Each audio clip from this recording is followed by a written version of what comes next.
Seorang ABK warga Filipina alami kecelakaan kerja saat sedang berlayar di tengah laut. Korban mengalami luka lebar di bagian kepala sehingga harus dievakuasi oleh tim SAR gabungan untuk mendapatkan penanganan medis. Baklayo Willy John, 33 tahun, anak buah kapal atau ABK kapal tanker bernama Delta Blue yang merupakan pelayaran dari Singapura menuju Ulsan. Korban mengalami kecelakaan saat sedang berada di dalam kamar mesin kapal. Proses evakuasi berlangsung dramatis meskipun korban tanpa perlu ditandu berhasil menaiki kapal SAR KN Kresna dalam kondisi kepala telah diperban.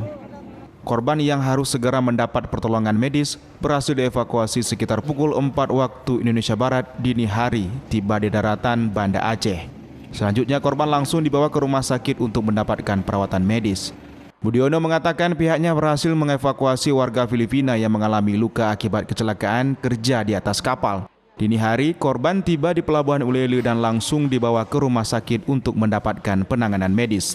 Kami tim SAR gabungan telah melaksanakan evakuasi medis terhadap satu orang kru kapal MT Delta Blue yang mengalami sakit akibat kecelakaan kerja di perairan Selat Benggala, Kabupaten Aceh Besar.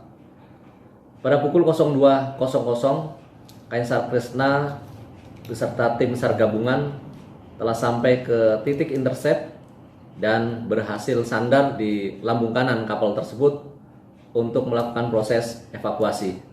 Namun sebelumnya korban telah dicek oleh pihak kesehatan pelabuhan untuk memastikan bahwa tidak memiliki penyakit menular sesuai standar COVID-19.